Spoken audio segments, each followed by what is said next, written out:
अभी मनु मूज देखने वाले भाई सारे दर्शकों ने पवन मलिक मोखरा की हाथ जोड़कर राम राम और नमस्ते। इस पे मैंने कौन नहीं जानता भाई, जानते देख लो, फिर भी नाम बता देता हूँ। रिमन नैन। और रिमन नैन एक ऐसा नाम है जो एक लड़की होते हुए, मतलब थोड़ा सा पीछा आ जाऊँ, क्या अगर हमारी बहनों को बेटियों को हमने सोचा रहा भाई 10वीं पर करा दिया, 12वीं करा दिया, फिर 1.5 दिन ब्याह दिया, लेकिन रिमन ने इतिहास रचा, करते निकली, आंदोलन करे, लड़ाई लड़ी, फिर खिलाड़ी दिखाई दी। नमस्ते, सबसे पहले तो स्वागत है। राम राम भैया। तो लच भी खा रही है, लड्डू लज भी खा रही हाँ भाई, जेड़ भी देख रही थी। रेल भी देख लिया। चलो समाज के कामों की खातिर हर वो कष्ट सहन करे, जो मेरे ख्याल से किसी ने भी सहन करने के पास नहीं। तो कौन सा गांव है आपका, प्रॉपर एड्रेस हमारे दोस्तों? गांव खेतड़ है भाई, हिसार जिले में। और हिसार जिला पड़ता है हरियाणा अपना स्टेट है, और हम खेतों के अंदर रहते हैं।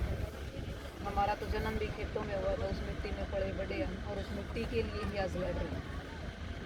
बहन जी, जैसे घने मुद्दा पर बोली जाओ, मतलब झगड़ालू मुद्दा पे भी बोल जाओ हो, कई ज्वलंत मुद्दे उन पे ही बोल जाओ हो, और इसे मुद्दे पर बोलना कई बार नुके वाले खतरे से खाली नहीं रहता। शाम तैयार बैठे बिजली के बारे में कहोगे ना, छोटे उठेगा तो कितना विरोध झेलने को।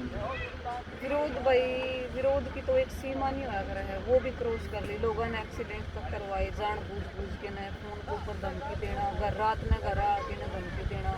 सपोज करो कि आप सोते हो, सवेरे 5-4 बजे 5 बजे आपके घर का आगे पुलिस नहीं पावे, तो सबसे बड़ी बात तो वो जो आस पड़ोस वाले हुए ना, उनकी वो चीज़ें सहन करना क्यों के हो गया। तारी छोरी पुलिस ना पुलिस लेके जाओगी कि मैं गलत तो नहीं कर रही, या फिर मतलब छोरी के कारण सवेरे सवेरे पहला दर्शन जो वो पुलिस के हो गए। तो ऐसी ऐसी चीज़ें सहन करनी पड़ी कि मैं यूँ कहूँ कि ऊपर वाला है बचाने वाला। और जब तक हम काम अपनी शिद्दत के साथ कर रहे हैं, अच्छे मन से कर रहे हैं, लगन के साथ कर रहे हैं, और साफ नेक दिल से कर रहे हैं, मैं ये मानती हूँ तब तक आपको कोई कुछ नहीं कर सकता। ये प्रकृति आपको हर वक्त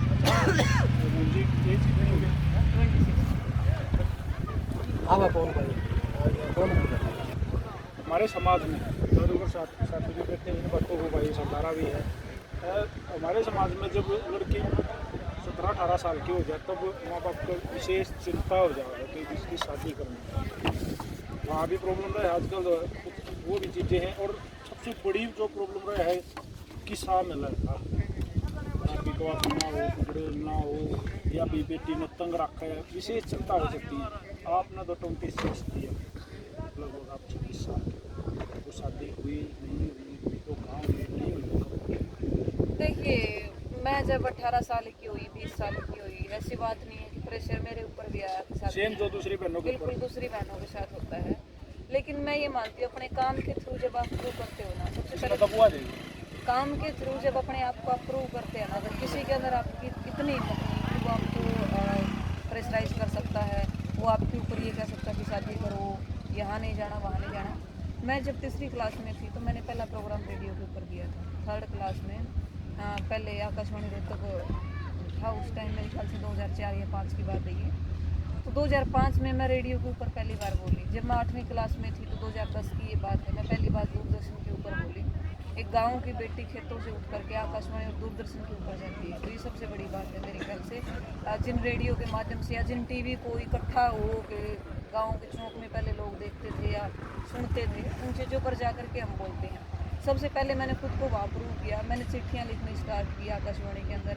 फिर आकाशवाणी में हमारे अंकल जी थे, वो बोलते थे कि बेटा खुद कुछ लिखा करो। हमने लिखना स्टार्ट किया उनके कहने की वजह से, कविताएं लिखते गए, मंचों को साझा करते गए। फिर जब 18-20 साल की हुए, शादी के लिए प्रेशर आया, तो मेरे पापा ने यही कहा था, मेरे फैमिली की तरफ से कभी प्रेशर नहीं आया कि शादी करो ये करो। मेरे पापा ने यही कहा था कि जब शादी की मन में आए तो खुले दिमाग से मुझे बताना, और जब तक जितना पढ़ा जाता है, जितना काम किया जाता है, उतना करो। तो एजुकेशन के बारे में मैं बता दूँ, मेरे पापा एक सीमांत परिवार से आते हैं, 3 एकड़ ज़मीन है उनको, और उस 3 एकड़ ज़मीन के अंदर हम 3 बच्चे हैं, उनको पाला पढ़ाया। मैं ट्रिपल MA हूँ, नेट क्लियर है मेरा तीनों सब्जेक्ट का। CBT मैंने किया, स्टेट सी सारे एग्जाम मैंने क्रैक किए। फिलहाल मैं रिसर्च डॉक्टरेट की तरफ बढ़ रही हूँ। तो इतनी एजुकेशन, मेरी बहन जो है वो भी मतलब उसकी भी एजुकेशन लगभग मेरे बराबर की। भाई मेरा आज MA कर रहा है। तो मेरे पापा ने सिर्फ ये कहा कि बच्चों को इंडिपेंडेंट बनाओ, शादी के लिए शादी का विचार उनके मन में ही नहीं आएगा। एक एज होती है, उस टाइम अगर मन में आए तो कर दो, अगर ना मन में आए तो इनकी मर्जी, कहाँ कैसे और क्यों करते हो। रिमन के मन में कब आई? फिलहाल मेरा सपना है पीएचडी करने का, और पीएचडी करने के बाद ये चीज़ें अभी दिमाग में ही नहीं आती, क्योंकि मैं ये सोचती हूँ कि एजुकेशन का पीक पॉइंट जब हो जाए ना, तब आपको ये समझ आ जाती है कि किसके साथ किस तरीके से ज़िंदगी बितानी है। अभी मेरे दिमाग में वो चीज़ नहीं है। वैसे फ्यूचर प्लान है क्या? फ्यूचर प्लान यही है, फिलहाल मेरा शुरू से ही सपना, जब मैं 7वीं 8वीं क्लास में पढ़ती थी, मैंने एक सपना समझाया था कि मैं केवीएस के अंदर टीचिंग करूँ, मैं बच्चों को पढ़ाऊँ, और मैं जैसा बच्चों को बना सकती हूँ, जैसा मेरे मन में कि बच्चा ऐसे पढ़ना चाहिए, इस तरीके से पढ़ना चाहिए, ये इधर उधर की बातें उसके दिमाग में ना आए। तो मेरा केवीएस का मैंने एक सपना सोचा था, और मैं जिस दिन वो सपना पूरा कर लूँगी, मैं ये मानती हूँ कि एजुकेशन के मामले में और एजुकेशन डिपार्ट के मामले में मेरे सारे सपने पूरे होंगे। रिमन जैसे ना बहन जी, क्या लग रहा है, जो आंदोलनकारियों की जो जीवनी है ना, वो थोड़ी अलग हो रहा है। उनका तो डेली सुबह निकलना, शाम को आना, सेम सिचुएशन उसी दौर से आप गुजर रहे हो। घर पे तो मेरे ख्याल रहते नहीं, एक दिन के 2 से 3 प्रोग्राम मेरे ख्याल अटेंड करोगे। जाना जो भाईचारा, जैसे आज गौशाला में बुलाया, इतनी दूर घर से आप आए, 150 किलोमीटर होगा आराम से। तो बहन जी डेली गाड़ी जाओगी तो तेल, टोल, चाय पानी, दूसरा बंदा साथ में, तो भी घना खर्चा हो जाए। फिर परिवार वाले के या कैसे एडजस्टमेंट चले? मैंने आपको पहले ही बताया, जब मैं 3rd क्लास में थी, मैंने पहला प्रोग्राम आकाशवाणी के ऊपर दिया था, और आकाशवाणी आपको अच्छा खासा पे करता है। मैं आज भी आकाशवाणी पर एज आर्टिस्ट काम कर रही हूँ। मैं कविताएं लिखती हूँ, मैंने आपको बताया। मैं दूरदर्शन को ड्रामास लिख के देती हूँ, मैं प्रिंट मीडिया के अंदर आर्टिकल्स वगैरह लिख के देती हूँ, मैंने मास कम्युनिकेशन कर रखी। तो मैं अपने खर्चों को अपने बेस के ऊपर, आज से नहीं, लगभग पिछले 9-10 सालों से मैं अपने बेस के ऊपर उनको हैंडल कर रही हूँ।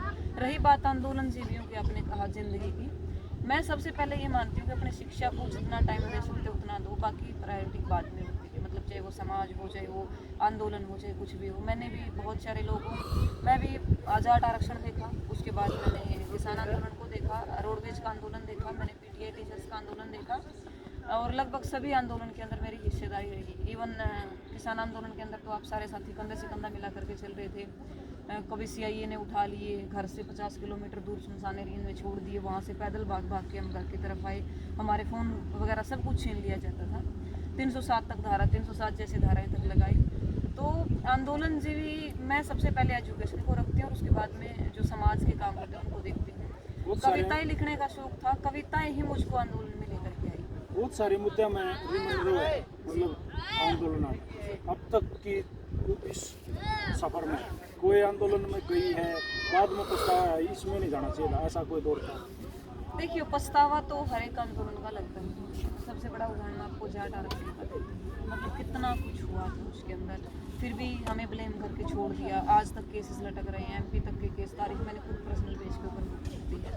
किसान आंदोलन हुआ, किसान आंदोलन एंड टाइम में जाती हुई टीआरपी की लड़ाई हो गई थी। मैं बड़ा नेता हूँ, आप बड़े नेता हो, तो मतलब आज भी जब धरनों के लिए फ़ोन कॉल्स आते हैं, मैं पहले ये जजमेंट करती हूँ कि भाई ये चीज़ वाकई में है ग्राउंड लेवल पर या नहीं। तो मैं आज भी मेरे पास कॉल आते हैं कि हमारा भाई है, हमारा पिताजी है, हमारा काका जी है, वो दिल्ली आंदोलन में गया था और आज तक घर नहीं लौटा। हमारे ट्रैक्टर्स दिल्ली की सेंट्रल जेल में खड़ी हैं। तो कहाँ का आंदोलन था ये मानिए। आंदोलन का दुख तो हर एक आंदोलन के बाद होता है, लेकिन हम ये सीखते हैं कि इस आंदोलन से हमने सीखा क्या, इस आंदोलन की सकारात्मक बातें क्या थी। हमने घर से बाहर निकलना सीखा, हमने घर से बाहर निकलना सीखा, आम आदमी ने लड़ाई करनी सीखी, आम आदमी ने हक की आवाज़ें उठानी सीखी। नुकसान तो हर एक आंदोलन की होता है, अंदर जान का भी, माल का, और सबसे बड़ा जो लॉस होता है ना आदमी का, मेंटली लॉस होता है, जो मैंने खुद पिछले 1.5 साल में किसान आंदोलन में देखा।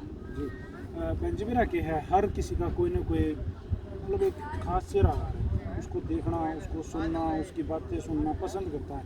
तो रिमन नैन का भी कोई बेस्ट आंदोलन में हुआ यार, वो सबसे फेवरेट? मैं आंदोलन को नहीं मानती, मेरे लिए सबसे बड़े चेहरा मेरे पिताजी, जिस तरीके से स्ट्रगल करके उन्होंने हमें यहाँ तक वो हमें लेकर के आई, सबसे बड़ा चेहरा वही है। उसके बाद में यदि किसी का नाम आता है तो मैं मानती हूँ मेरे आकाशवाणी सबके हुए संपूर्ण के लोगों ने हमें सिखाया कि गलत हो सकूँ और सही कहे बिना रखूँ।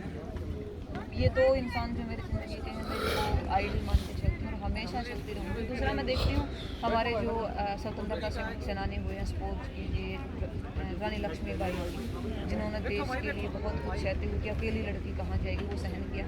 मैंने खुद ने अपने एरिया के अंदर, हिसार के अंदर कोई महिला आंदोलन लड़ने वाली नहीं थी, मैंने फ्रंट लाइन में आकर के हिसार के SKM के अंदर शामिल होकर के मैंने वो काम करने का प्रयास किया कि मैं इन महिलाओं को फ्रंट लाइन में लेकर के। अच्छा, इसमें भी बहन जी महिलाओं में भी आपस में कंपटीशन है फेस का? मैं आ गया हूँ नहीं, मैं हिसार में काम कर रही थी आंदोलन के टाइम, वैसे तो ऑल ओवर कर रही थी, क्योंकि मुजफ्फरनगर की रैली एक ऐसी रैली थी जो रिकॉर्ड तोड़ विश्व की सबसे बड़ी रैली थी, और मैं अकेली ऐसी बेटी हूँ जिसको उस रैली के अंदर फ्रंट लाइन में खड़े होकर के स्पीच देने का मौका मिला। पूरे हरियाणा से मैं अकेली बेटी थी, फिर भी मैंने प्रयास किया। हमारे हिसार की जितनी भी महिलाएं, मैं हमेशा उनको आगे रखती थी। मैंने कभी भी TRP की लड़ाई, क्योंकि आज भी मैं यहाँ से मैं क्या करूँ, 4 लोगों के साथ फोटो खिंचवा करके कभी भी मैंने सोशल मीडिया पर कमेंट, लगभग 6 लाख फॉलोवर मेरे फेसबुक